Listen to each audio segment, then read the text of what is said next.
오늘 우리에게 나눌 말씀은 손해라는 제목으로 하나님 말씀 나누도록 하겠습니다. 옆 사람과 인사합시다. 손해 볼 수 있습니까? 당신의 창조로 물들이시는 하나님의 섭리가 우리의 무성한 괴로움에도 임하길 여러분 진심으로 안녕으로 인사합니다.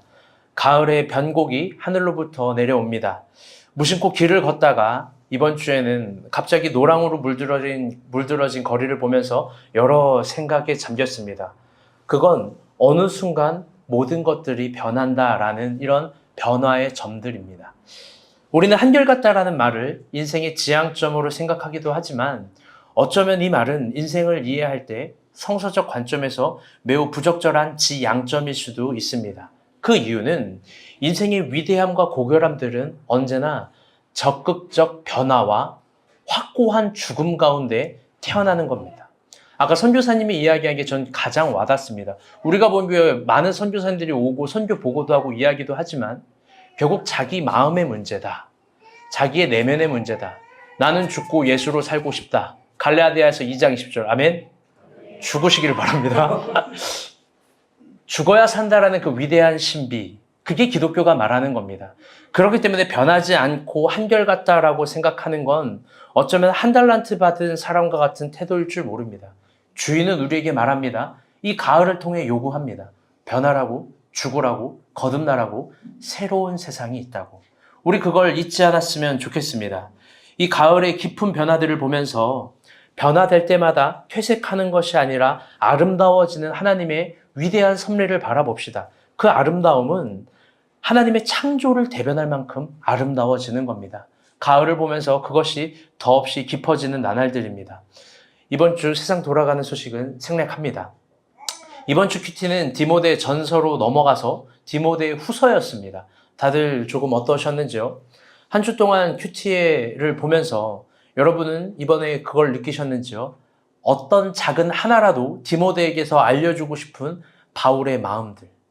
저는 디모데 전서에서 후서를 넘어가는 그 자간과 행간 사이에서 뭐든지 좋은 거 하나라도 알려주고 싶고 전수해주고 싶은 그 아버지 바울의 마음과 지난번에도 설교했지만 아들아라고 부르는 이 디모데를 향한 사랑, 이 모든 것들이 깊게 느껴졌습니다.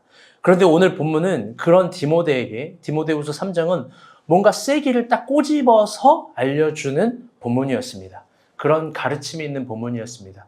우리 본문 10절 한번 보도록 합시다. 시작. 나의 교훈과 행실과 이양과 믿음과 오래 참음과 사랑과 인내와. 아멘. 이 색깔이 좀 알록달록해서 이상할지 모르겠지만 이게 헬라어 문법으로는 되게 정확한 구분이 있는 겁니다. 한번 깊게 봅시다. 오늘 바울은요, 이 10절을 보면 스스로에 대해서 마치 용비어 청가를 부르는 것 같습니다.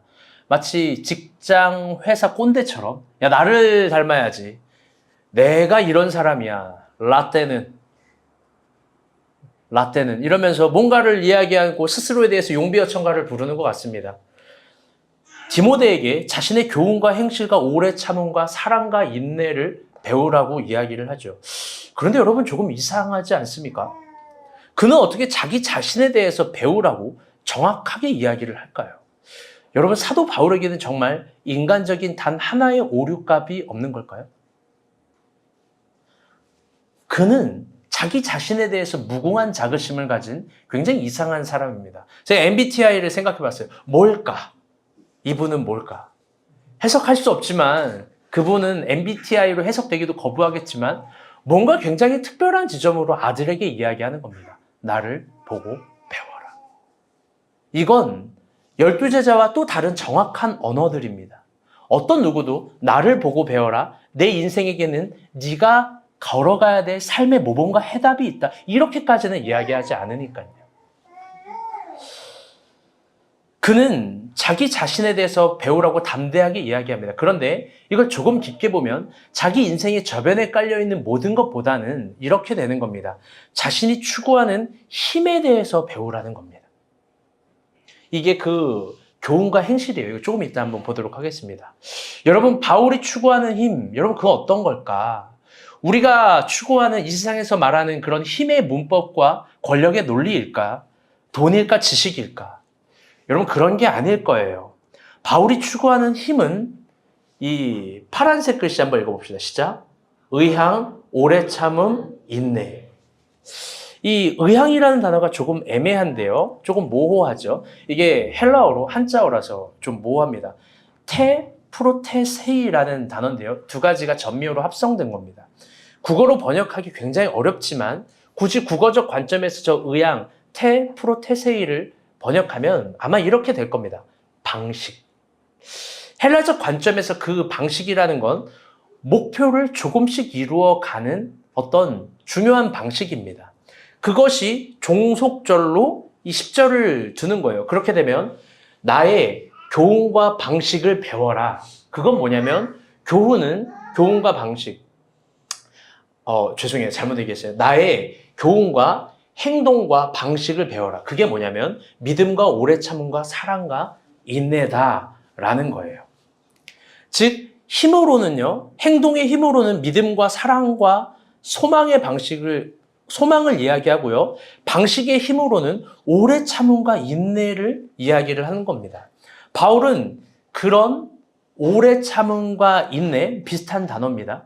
그리고 사랑과 소망이라는 서로 다른 힘과 방식으로 자신의 인생을 지켰고 공동체를 지켰고 그게 내가 정말 여태까지 추구했던 힘이라는 겁니다. 그걸 디모데에게 지금 알려주는 거예요. 디모데에게 이렇게 말하는 거예요. 저를 보세요. 디모데야, 아들 디모데야, 공동체는 절대로 돈으로 지키는 게 아니야. 공동체는 이 사회적 지위로 지키는 것이 아니야. 또 공동체는 어떤 사회적 지위와 지식들로 공동체를 지켜내는 게 아니야. 공동의 이익으로 공동체를 뭉치게 하는 것도 아니야. 공동체는 사랑과 믿음이라는 행동과 오래 참음과 인내라는 방식으로 지키는 거야. 여러분 굉장히 중요한 거예요.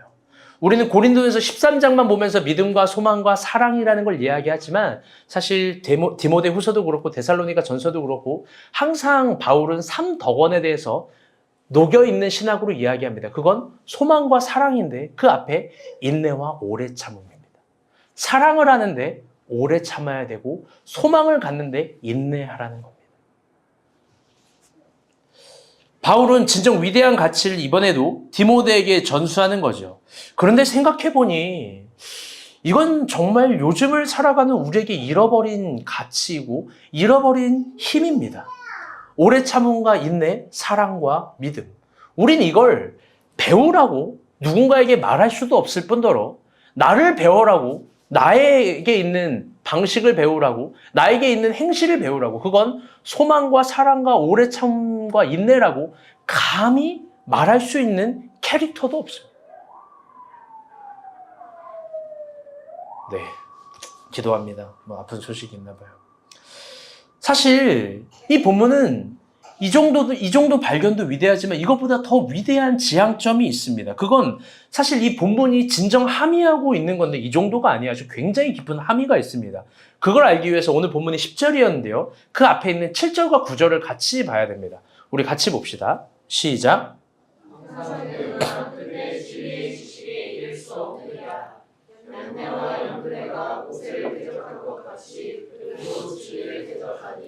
이 사람들은 그 마음이 부패한 자요 믿음에 관하여는 머리 빠진 자들이라. 그러나 그들이 더 나아가지 못할 것은 저 두 사람이 될 것과 같이 그들의 어리석음이 드러날 것입니다. 아멘. 결론적으로 이 본문이 진정 함의하고 있는 위대한 가치, 디모데에게 정말 알려주고 싶은 가치는 저 7절이에요. 7절에 항상 배우나 진리의 지식에 이를 수 없다. 반대로 표현하면 이걸 역설적으로 반문법으로 이야기하면 진리의 지식에 이르는 과정이라는 건 있다라는 거예요. 그런데 그게 어떤 배움을 통하는 게 아니라는 거예요. 이게 중요한 점입니다. 성서를 배운다고 진리의 지식에 이르는 그 위대한 세계에 도달하는 게 아니라는 겁니다. 지금 뭔가를 꼬집고 있는 거예요. 디모데를 아프게 하는 거예요. 왜? 사도행전을 보면 디모데라는 사람은 성경에 능통하다고 합니다. 자기가 그래도 어느 정도 최고라고 생각하지 않았겠습니까? 내가 이 지역에서 성경으로는 짱이야. 내가 이 교회 짱이야. 그런데 바울이 딱 보니까 없는 거예요. 좀 이따도 얘기하겠지만 뭐가 없어요, 얘는. 얘는 돈에 약한 거예요. 그래서 돈 얘기를 지난주에 바울이 꼬집어서 얘기하는 거고. 뭐가 약하냐? 공동체를 지키는 오래 참음과 인내, 그리고 사랑과 믿음이라는 방식. 나에게 말을 안 듣는 사람을 끝까지 품어주고 사랑해주는 그 사랑과 소망과 인내의 방식이 디모데에겐 없는 거예요. 그래서 그 방식을 이해해야만 바울이 깨달은 그 진리에 이르는 지식, 그 위대한 가르침을 알려준다라고 말하는 거예요. 그게 있다라는 겁니다. 그래서 그 반대의 예시로 누구를 얘기하냐? 8절에서 9절을 보면 파란색 글씨 누구죠? 얀네와 얀브레. 이게 진리의 지식에 이르지 못한 그 바보 같은 사람의 예시로 얘기하는 거예요. 근데 이름이 좀 되게 얌스럽지 않습니까? 성이 다 얌씨예요. 얍셉 있을 것 같고 막 얌스럽고. 네. 그들이 항상 배우나 진리의 지식에 이르지 못하는 사람입니다. 본문에 얌네와 얌불의 두 가지 특징을 이야기합니다. 첫 번째, 모세를 대적한 것. 모세를 대적한 것 같이 그들도 진리를 대적하니. 모세를 대적하고 진리를 대적한 게 첫 번째, 두 번째 특징이에요. 여러분들 그렇게, 근데 한번 우리 깊게 생각해 봅시다. 얌네와 얌불에는 도대체 마음에 뭐가 있길래, 감히 모세를 대적하고 진리를 대적한 걸까? 도대체 마음에 뭐가 있으면 여러분 그 정도 대적감이 나오는 걸까? 지식도 있는 사람인데 사실 이 출애굽기 본문을 깊게 보면 결론적으로 말하면 다시 따라올게요. 불만, 불순종. 그들은 하나님께서 세우신 공동체와 질서. 하나님이 여러분 출애굽기를 깊게 보면 세운 건 하나예요. 공동체와 질서. 그거에 대한 어마어마한 불만과 불평과 불신이 가득한 거예요. 왜? 자기는 똑똑하니까. 자기는 알고 있으니까. 근데 사실요, 이게 하늘의 관점에서 정말 무서운 겁니다. 여러분, 땅의 관점도 있지만 하늘의 관점도 있습니다. 우리는 한 개인으로서요, 이 세상을 살아가면서 누구든지 반대할 수 있고 어떤 의사도 표명할 수 있습니다. 취향도 있고 성향도 있어요. 분명히 그런 게 있어요. 김치찌개 먹으러 가자. 싫어요. 난 피자가 좋아요. 이렇게 할 수 있는 거예요. 난 여기 앞에 있는 김치찌개 집이 진짜 맛있는데 아유 그거 진짜 별로예요. 막 이렇게 말할 수 있는 거예요. 사람은 성향도 있고 취향도 있죠. 그런데 그게 하나님 앞에서 통과되지 않는 경우의 수가 있습니다. 여러분 이게 중요한 거예요. 우리가 하나님 앞에 있는 모습 그대로 나아갈 수 있습니다. 아멘? 있는 모습 그대로 다 나아가길 바래요. 그런데 내 있는 모습을 그대로 하나님께 투영하려고 하나님과 거래하려 하지 마세요. 하나님은 따라오라고 이야기해요. 나를 사랑하시되 변화하라고 이야기하세요. 그래서 모든 과정에 우리가 원하는 주머니에 답을 주는 것이 아니라 광야를 주세요. 내가 얼마나 작아지고 연약하고 그런데 하나님이 얼마나 드높고 위대하신지를 보여주는 거죠. 성서를 보면 그 경우의 수가 내 개인의 성향과 취향이 통과되지 않는 경우의 수가 있습니다. 그게 뭐냐? 하나님이 주신 공동체와 질서예요. 그걸 따라오고 순종해 보라는 거죠. 예를 들어봅시다. 예예요. 우리가 본 교회에서 이번 추수감사절에 김치를 담근다고 칩시다. 예. 김치를 담근다. 그래서 갑자기 추수감사절 2주 남았는데 토요일 다음 주에 다 모여. 이렇게 얘기를 하는 거예요. 우리 다 준비가 안 됐어요. 오기 싫어요. 개인의 성향과 취향. 지금 예예요, 여러분. 그러다가 어쨌든 막 모입니다. 근데 참고로 아무도 우리 중에 김치를 담가본 사람이 없어요. 박주영 자매 김치 담가봤어요? 설거지는 좀 하세요? 김치를 담가본 사람이 없어요. 그런데 개인의 성향과 의견으로 다양하게 피력을 할 수 있습니다. 김치 담그기 싫어요. 추수감사절에 무슨 김치예요. 김치를 해본 적도 없는데 김치는 사 먹는 거 아니야. 난 우리 엄마 김치가 제일 좋은데. 더러운 우리들 손으로는 김치를 안 돼요. 막 이러면서 막 여러 가지 의견들을 피력할 수 있고 취향도 얘기할 수 있고 나는 이런 식 김치 못 먹고요. 난 과일 김치 좋아해요. 막 이러면서 막 여러 가지를 얘기할 수 있어요. 얼마든지 개인으로서 그럴 수 있습니다. 그런데 하나님이 세운 공동체 앞에서는 그런 개인의 성향을 무시하는 것이 아니라 하나님이 요구하는 거예요. 그래? 근데도 순종해봐. 개인의 똑똑함 성향 내려놓고 먼저 한번 복종해봐. 왜? 그건 우리를 무시하는 언사와 무시하는 얘기가 아니라 거기엔 비밀한 하나님의 것들이 숨겨져 있는 거예요. 그게 늘 이야기하는 새로운 시작의 입구인 겁니다. 본문 8절과 9절에 기록된 출애굽기 광야 시절을 보면 얌느와 얌브레는 자신이 모세보다 뛰어나다고 굉장히 많이 피력해요. 모세는 이걸 못해, 난 이걸 해. 모세는 이걸 못 봐, 난 이걸 봐. 모세는 여기까지 안 가봤지, 난 갈 수 있어. 그들은 공동체를 이끌 수 있는 탁월함이 있다라고 얘기합니다. 고라자손과 똑같죠. 하나님이 모세만 세웠냐? 나도 세울 수 있지 않냐? 보편론을 제시할 수도 있어요. 그런데 그게 하나님 보시기엔 8절과 9절의 결론이에요. 뭐냐? 이 아래 글씨 읽어볼게요. 그 마음이 시작. 그 마음이 부패한 거고 믿음에 관해서는 버림받은 자들이라. 하나님 그들을 인정하지 않는다는 거예요. 바울은 모세를 대적한 얌과 얌브레를 대조적으로 지금 누구를 이야기하냐? 자기를 얘기하는 거예요. 그리고 자기 자신에게 배우라는 겁니다. 자기 자신에게 어떤 걸 배우냐? 돈과 권력과 지위와 탁월함과 똑똑함이 아니에요. 이게 중요한 거예요. 누구보다 그걸 말할 수 있는 사람인데 그걸 배우라고 얘기하는 게 아니라 10절 다시 한번 읽어봅시다. 시작. 나의 교훈과 행실과 의향과 믿음과 오래성과 사랑과 인내와 이걸 배우라는 거예요. 이걸.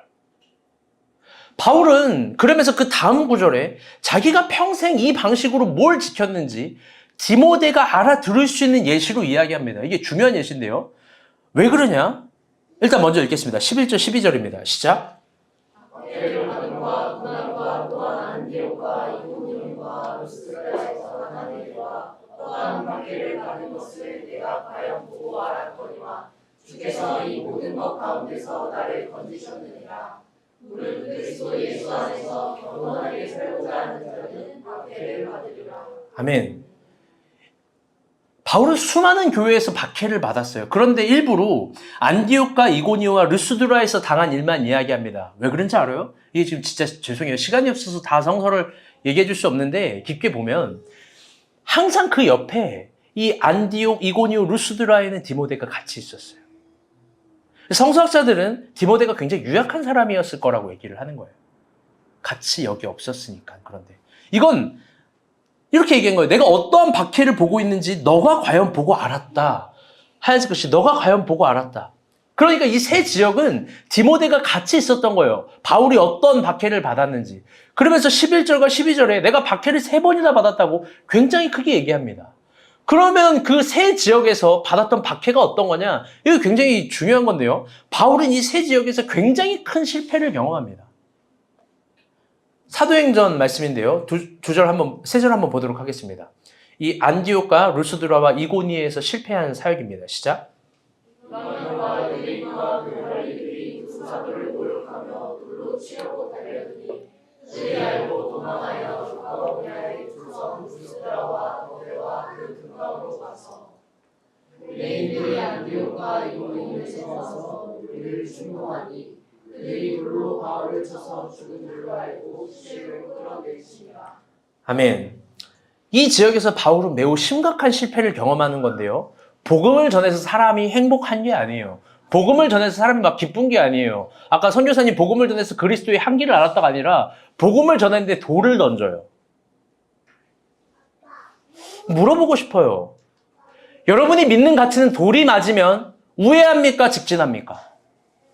우리가 소중히 여기는 삶의 배움, 진리의 가르침은 돌을 던지면 여러분 무너집니까? 다시 일어납니까?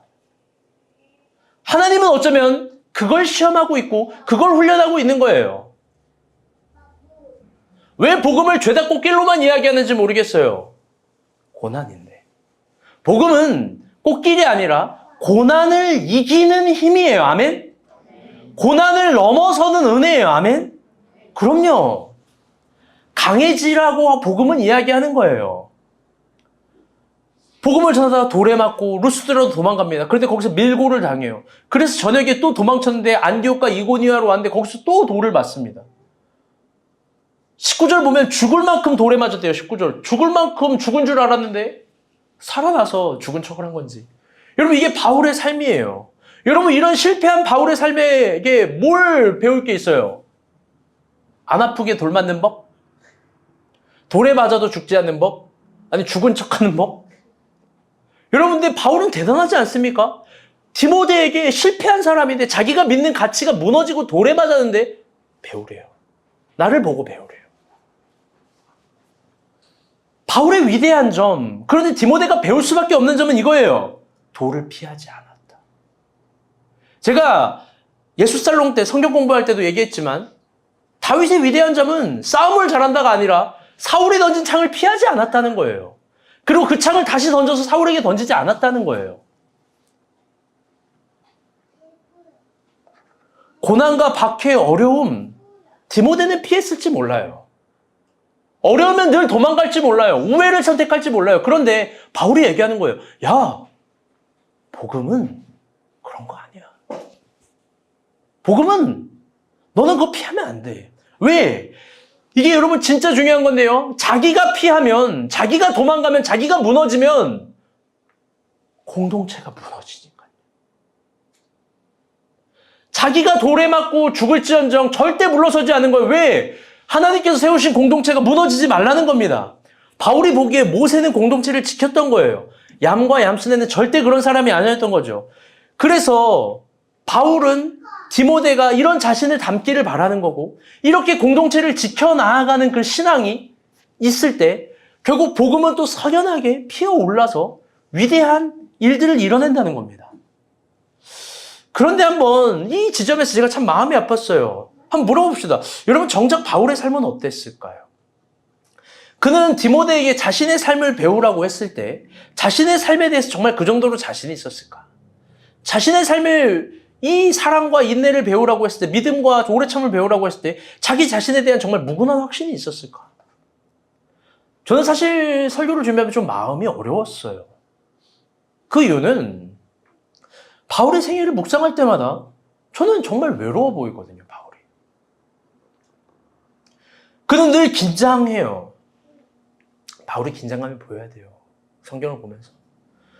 늘 최선을 다해요. 아니, 한계를 이르는 최선을 다하는 거예요. 늘 모든 사람을 위로하지만 자기를 위로할 사람이 없고요. 정작 자신의 건강, 감정은 한 톨도 돌아볼 여유가 없습니다. 모두에게 힘이 되어주지만 바울에게 힘이 되어주는 사람은 많지 않아요. 무엇보다 그에게는요, 친구도 없지만 스승도 없어요. 물론 동역자는 있어요. 제자도 있지만 스승이 없어요. 그래서 그는 규정된 삶의 방향에 대한 의심들이 사실 더 있었을 거예요. 이렇게 살아도 되나? 저렇게 살아도 되나? 제가 부교육자 사역할 때 마음이 편했어요. 왜? 담임 목사가 하란 대로만 하면 되니까. 그게 그렇게 마음 편한 건지 몰랐어요. 우리 간사들은 어떤지 모르겠어요. 하라는 것만 하면 돼요. 그런데 개척을 하고 나서부터는 공포예요, 여러분. 뭘 어떻게 해야 될지 모르는 거예요. 규정된 삶의 방향이 없는 거. 오히려 그는 그의 삶에 대해서 의심하지 않았을까요? 나 이렇게 살아도 되나? 더 나아가 12제자와 비교했을 때 그 어떤 누구와도 같은 방식이 아니에요. 12제자처럼 예루살렘에 머물면서 사람들과 함께 있으면서 봉사하면서, 그리고 또 큰 대중 설교를 하고 예배만 드리는 그런 사역자가 아니에요. 누구도 생각하지 못하는 방식으로 주 앞에 주어진 과제를 수행하고 진보적으로 나아갑니다. 그는 경계를 넘어 이방인을 만나고 한계를 넘어 이국으로 가고 징계를 넘어 로마 제국의 심장인 로마까지 갑니다. 그런데 참 중요한 건 그런 그의 진리 실현 끝에 어떤 지점에 이른 거예요. 그건 뭐냐? 방금 7절에서 이야기한 위대한 진리의 세계를 만났다는 거예요. 이거 하나로 다 정리가 됐다라는 거예요. 그게 뭐냐? 그게 결론적으로 뭐냐면, 다시 따라볼게요. 교회.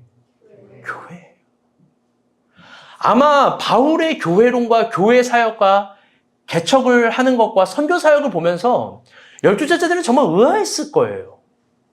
한 교회를 갖고 뭉친 사람과 여러 교회를 늘 세워가고 선교를 하는 바울의 모습을 보면서 그가 깨달은 성서가 진짜 알려주고 싶은 진리를 깨달은 그 진리의 위대한 세계, 여기에 모든 비밀한 것들이 다 숨겨져 있구나. 여기가 계시의 문이구나. 여기에 진짜 위대한 하늘의 가치가 있구나. 그게 교회라는 거예요. 그 교회를 위해서 그렇게 모든 지역에서 교회를 세우기 위해서 바울은 스스로 노동을 하고 그걸 아무렇지도 않게 여깁니다. 그리고 또 노동을 하고 있는 성도들에게 다가가서 진실로 지켜야 될 가치가 뭔지를 알려줍니다. 그건 개인의 존재를 담고 있는 인생론이 아니라 인생의 존재를 담고 있는 교회론이에요. 번역한즉 다시 들어볼게요. 교회를 지키는 신앙. 저 이게 중요하다고 생각해요. 교회를 지키는 신앙. 바울이 디모데에게 궁극적으로 알려주는 거예요. 신앙은 개인의 강화와 개인의 행복을 위해서만 필요한 게 아니야. 신앙은 교회를 지키기 위해서 필요한 거야.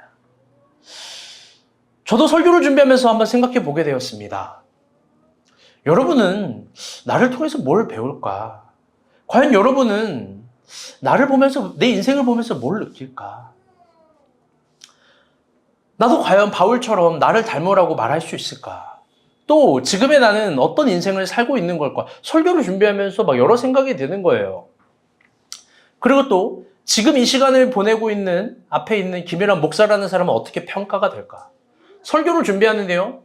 막 이 언어학적으로 표현하면 막 표현할 수 없는 해찰구준 웃음들이 나왔어요. 이 드라마의 한 장면처럼 막 멍청하고 멍하게 막 웃었어요. 진짜 막 그런 웃음이 갑자기 났어요.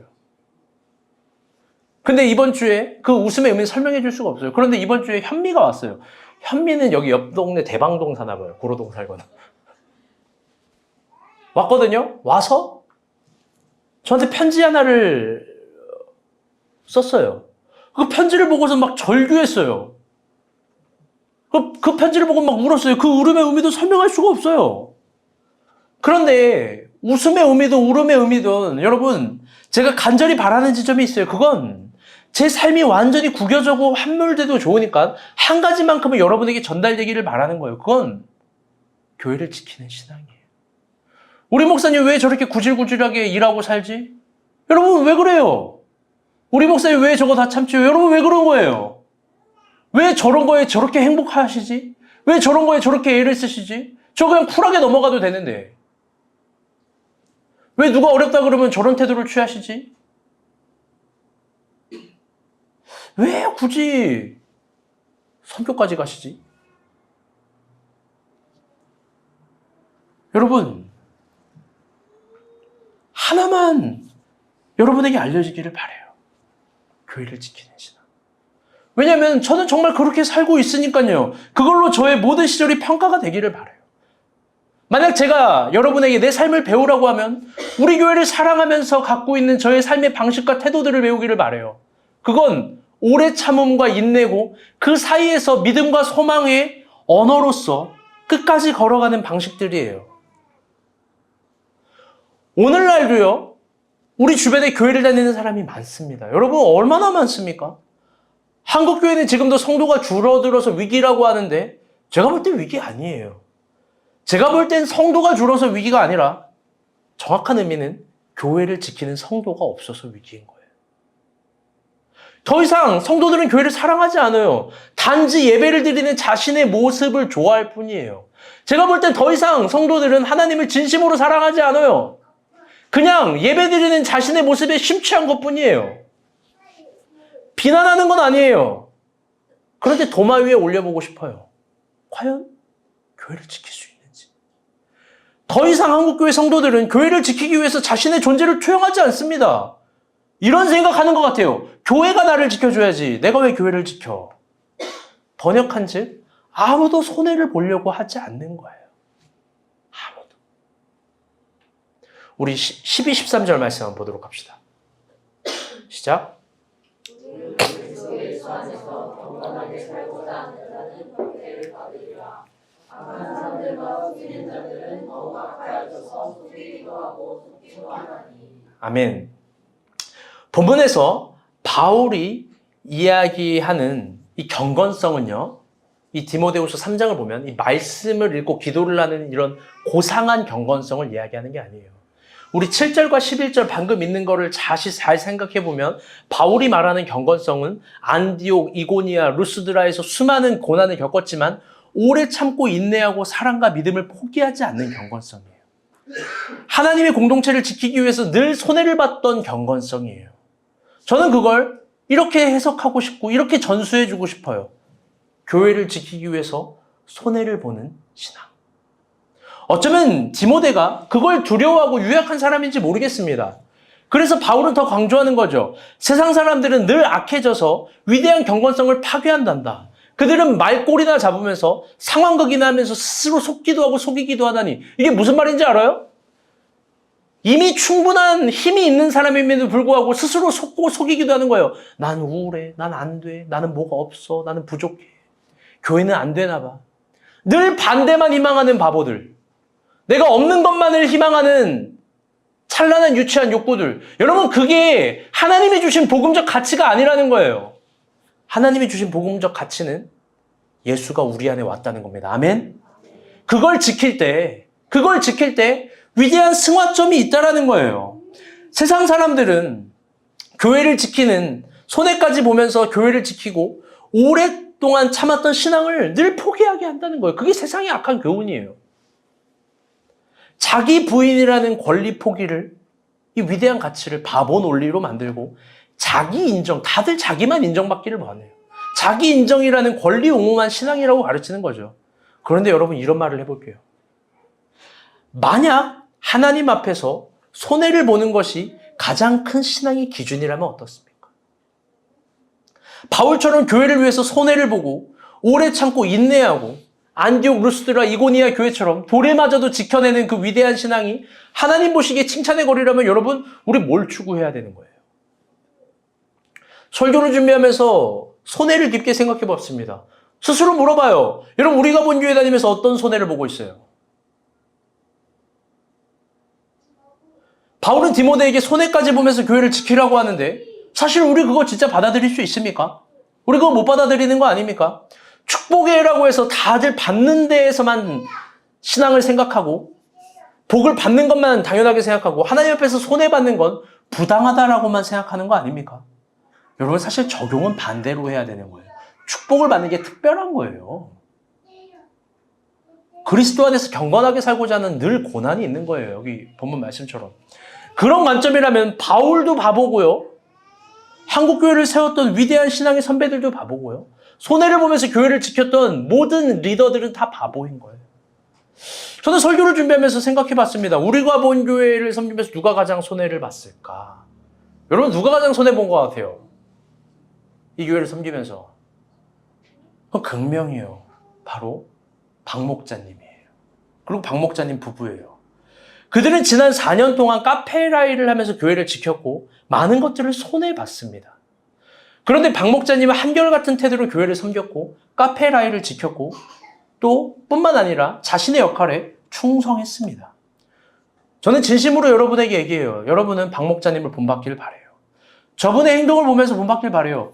여러분 계단이 카페트로 붙여졌지만 그 디테일한 모든 것들, 자질구레한 것들 언제나 박 목자님이 다 아는 거예요. 여러분 모르겠지만 교회 구석구석을 지키고 세우고 유지하는, 보수하고 유지하는 그런 숨은 레위인이 박 목자님이에요. 진정 카페라인은 교회 가장 어려운 시기에 교회의 손해를 보면서 교회를 지켰던 참 위대한 좋은 신앙인입니다. 제가 이번 주에요 신길 얼음 사장님을 신방했어요. 신길 얼음 알아요? 저기 옆에 우리의 경쟁사죠. 그분 이야기가 저를 보니까 막 울라 그래요. 진짜로 표정이 너무 새까맣게 안 좋았어요. 근데 보니까 전수인 선교사님을 닮았대. 그래가지고 또 내가 또 봉투 열릴까 봐 걱정했는데 이런 거예요. 보자마자 아이고 사장님 요즘 먹고 살기가 너무 힘들어요. 그러면서 막 얘기를 하는데 장사는 안 되고 아이템은 없고 신길 얼음인데 이제 겨울은 오고 그러면서 종국에 카페를 지금 내놨대요. 12월 4일 이후에는 없다고 합니다. 그런데 너무 슬픈 건 권리금을 받고 팔 수도 없대요. 3달 전부터 그렇게 내놨는데 한 명도 안 온대요. 카페 하겠다고. 즉 무슨 말이냐. 지금 그만큼 경기가 어려운 거예요. 자영업이 무서워서 엄두를 못 내는 거예요. 전윤 잘 들어요. 이럴 때 머리를 어떻게 써야 되는지. 설교 안에 답이 있습니다. 아멘? 그래요. 그러면서 진짜 권리금도 못 받고 12월 4일에 그냥 다 또 2,500만 원 들어서 철거해야 된대요. 그런데 그분이 이런 말을 하더라고요. 근데 카페라인은 장사가 되나요? 어떻게 안 내놓고 안 나가고 있죠? 자기는 저희가 제일 먼저 나갈 줄 알았대요. 여기를 자기랑 자기 아내랑 와서 봤는데 여기는 경쟁사가 아니다. 그런데 자기가 먼저 나가고 있는 거예요. 정말 손님이 없어 보이는데 어떻게 버티고 있냐? 상당히 의미 있는 질문을 해보는 거예요. 그 사장님 보기에는 우리가 여기서 버티고 있는 게 도저히 해석할 수 없는 지평인 겁니다. 그러면서 제가 이번 주에 부동산을 봤는데 아주 놀라운 걸 깨달았어요. 잘 들어봐요. 신길 4동을 주변으로 카페가 19개가 있는데요. 다 내놨어요.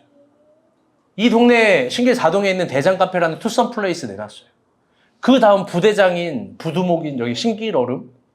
매출이 괜찮아요. 그런데도 내놓은 거예요. 모두가 먹고 살기 어려운 거예요. 여러분 길거리에 있는 모든 카페들이 정말 다 내놓은 거예요. 이 동네에. 그러면서 그날 저녁 사장님의 질문을 깊게 상고해 봤습니다. 신길 4동의 모든 카페가 다 나왔는데 그 카페 라인은 어떻게 버티고 있는 걸까? 나는 이걸 나간다는 개념이 없는 사람에게 나가는 걸 얘기하니까 너무 이상한 거예요. 그리고 이 동네에 자영업을 하는 모든 경제인들이 궁금한 걸 것 같아요. 경제관념으로는 도저히 해석할 수 없으니까요. 그런데 답은 간단해요. 누군가는 손해를 보면서 여기를 지키고 있는 거예요. 누군가는 손해를 보면서 이 교회와 카페를 지키고 있는 거예요. 누군가는 그 손해를 어리석음이라고 판단할 수 있겠습니다. 왜 그렇게까지 희생하면서 여기를 지키고 버티냐라고 말할 수 있겠어요. 그런데 그게 하나님 보시기에 지켰구나. 돌을 맞았구나. 무너지지 않았구나. 일어났구나. 라고 한다면, 그래서 디모데에게 말해줄 수 있는 또 다른 세계가 있는 지평을 열어줄 수 있는 거라면, 그게 하나님 보시기에 손해와 오래 참음과 인내와 믿음과 소망의 방식이 아름다운 신앙이라면 여러분 그건 위대한 유산의 결과물인 거예요. 사랑하는 여러분, 오늘 설교는 참 중요하다고 했습니다. 한번 물어봅시다. 여러분은 우리가 본 교회를 어떻게 지킬 거예요? 출석으로? 그건 잘 들어봐요. 이하민도 하는 거예요. 다들 출석한 성도 대단해요 하는데 그건 저기 로건이가 아니죠. 저 친구 조나단도 하는 거예요. 그걸 제일 잘하는 애는 채아도 잘하고요. 일단 교회 와서 자잖아. 교회 와서 밥도 먹고. 그거 다 하는 거예요. 근데 여러분은 교회를 어떻게 지켜요? 또 교회를 지키고 있는 여러분의 언어는 어떤 거예요? 여러분의 언어에는 믿음과 소망과 사랑이 있습니까? 여러분이 추구하는 힘에는 오래 참음과 인내가 있습니까? 여러분의 삶에는 교회를 향한 당연한 손해가 있습니까? 늘 바보같이 축복만 당연하다고 생각하고 손해는 부당하다고 생각하는 거 아닙니까? 여러분, 그런 생각엔 진리에 이르는 지식에 이를 수 없어요. 얌과 얀네스 같은 생각뿐이에요. 번역한 즉 교만한 거예요. 특별히 멀리서 오는 지체들이 있어요. 그분들은 출석 자체가 교회를 지키는 거예요. 어마어마한 손해값을 보고 있으니까. 전 그러세요. 여러분, 요즘 현미가 참 빛나요. 우리 다 검은색 입었는데 혼자 주황색 입었어요.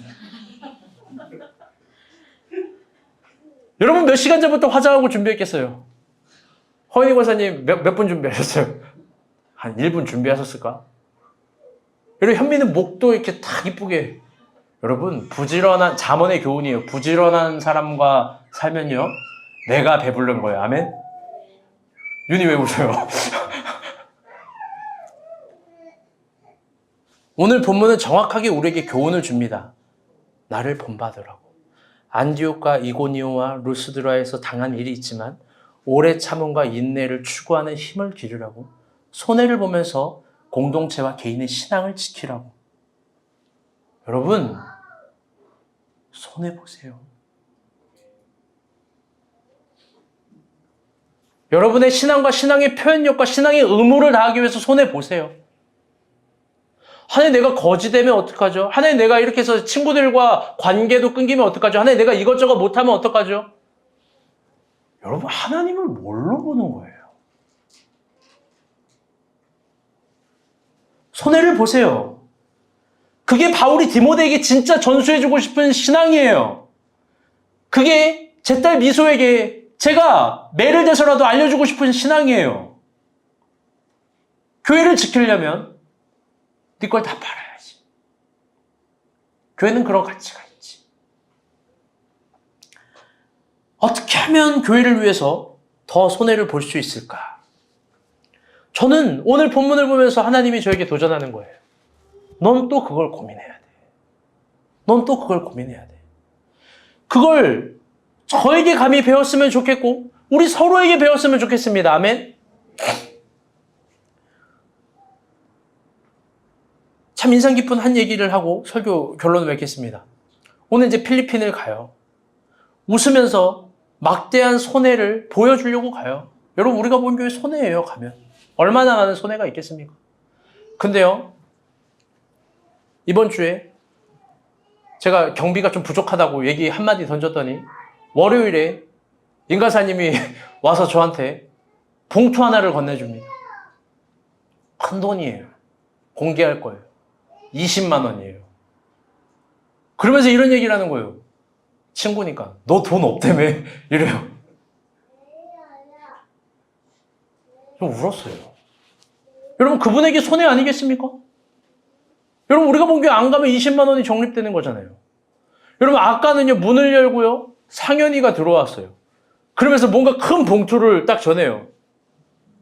뭐 얼마인지도 몰라요 난 지금. 근데 봉투를 큰 봉투라 그래서 여러분 또 오해하면 돼. 재산 다 갖다 판 거 아니야. 그런데 상현 형제가 이런 말을 해요. 목사님 이거 제가 먼저 얘기한 거고요. 너 왜 이렇게 크게 웃냐 목자로서. 잘했다고. 얘기 들어봐요. 제가 못 입고 못 먹고 못 쓰면서 근데 은비는 부자예요. 이거 무슨 말의 문법이야. 근데 은비는 부자예요. 나는 못 먹고 못 쓰고 못 입었는데 은비는 부자예요. 아름답지 않습니까? 아름답지 않습니까? 손해보는 거예요. 저는 또 어떨까요?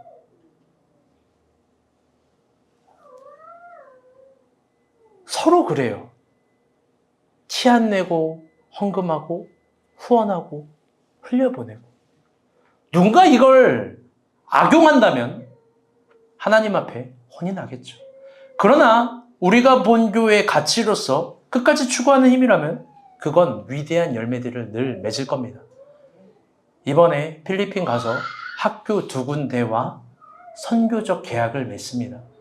여러분 잘 되길 기도해 주셨으면 좋겠습니다. 아멘. 말씀의 결론을 맺겠습니다. 결론이 제일 중요해요. 잘 들으세요. 오늘 설교 제목은 손해입니다. 박 목장이 진짜 아름다운 사람이에요. 저 갔는데 생각해보니까 저분은 왜 손해를 보았을까? 근데 생각해보니까 제가 정확하게 알려드릴게요. 카페 라이를 하면서 손해를 본 게 아니라 교회를 지키기 위해서 많은 손해를 본 거예요. 제가 정확히 알려드려요. 그런 거예요. 그런데 이번 주를 시작해서 12월 말일까지만 카페 라이를 영업하고 이 교회를 지키는 자리를, 이 무거운 자리를 내려놓습니다. 그렇다고 교회 떠나는 거 아니니까 염려 안 하셔도 됩니다. 또 새로운 사업을 하기 위해서 준비할 거예요. 하나님 복을 주어주실 거고 그럴 겁니다. 그런데 이제 이 12월 이후에 저 카페 라이의 자리는 공실이 됩니다. 고민이 많았어요. 저 장소를 어떻게 할까? 근데 오늘 본문을 묵상하면서 바울이라면 어떻게 할 것인가 생각해 보게 되었고 오늘 본문은 우리가 본 교회에게 이게 우리 늘 걸어가는 방식이잖아요. 뭘 이야기하는 건가? 뭘 오늘 계시로서 제시하는 건가? 껴맞추기 본문이 아니라 뭘 제시하는 건가 했을 때 여전히 본문의 답이 있어요. 아주 제가 소름 돋고 작아졌어요. 위대합니다. 마지막 본문을 읽어볼게요. 시작. 아니요. 14절부터. 시작. 그러나 너는 배우고 확신한 일에 거하라. 너는 내가 누구에게서 배운 것을 알며 또 어디서부터 성경을 알았나니 성경은 능히 너로 하여금 그리스도 예수 안에 있는 이름으로 말미암아 구원에 이르는 지혜가 있게 하느니라. 이는 하나님의 사랑으로 드러나게 하며 모든 선한 일을 하나님 이름을 갖추게 하려 함이라. 아멘.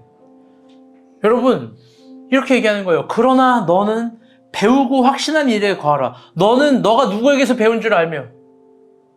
이게 하나님의 대답이에요.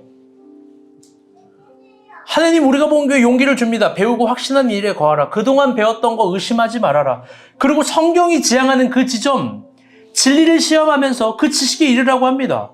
그게 바울이 디모데에게 그토록 알려주고 싶은 신앙, 교회를 지키는 신앙이니까요. 거기에 바울이 아까 7절에서 이야기한 진리에 이르는 지식이 있을 거예요. 그게 저 공실에 대한 하나님의 대답입니다.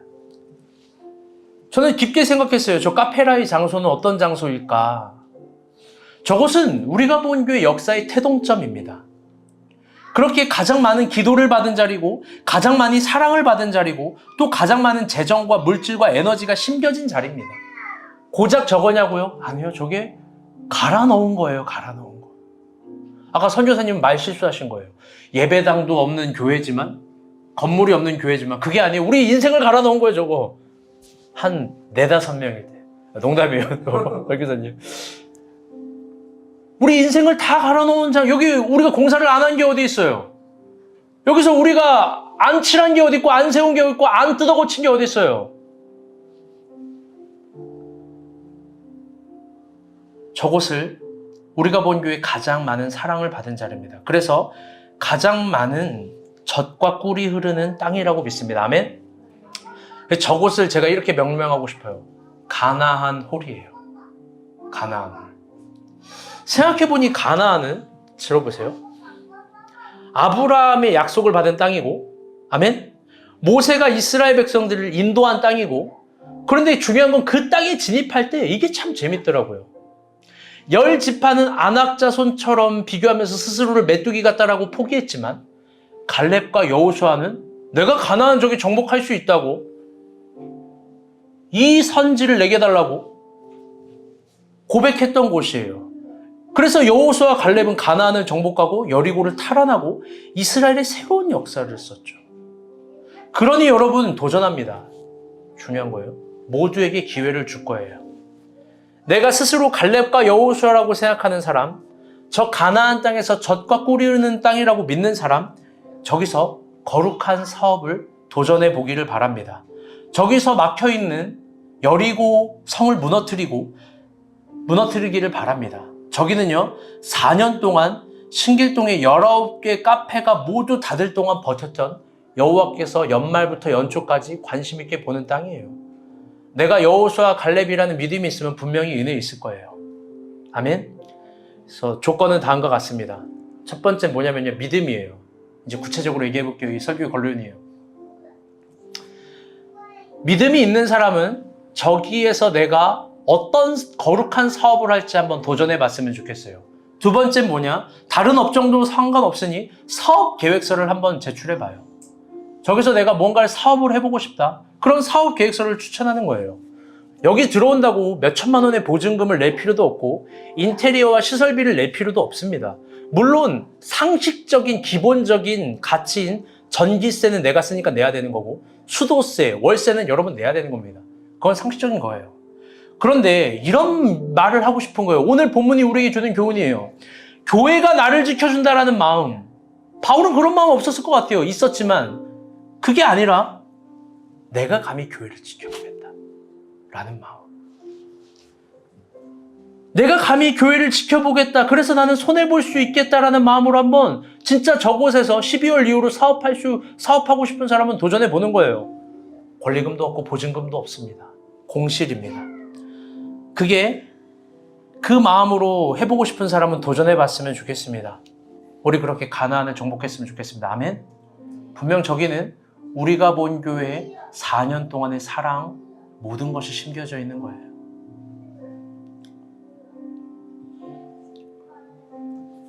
성선생님 아까 방금 말실수된 거 농담이에요. 너무 크게 생각 안 하셔도 됩니다. 여러분 사랑하고 축복합니다. 우리 합심으로 기도하고 저는 이제 필리핀으로 가도록 하겠습니다. 기도할게요.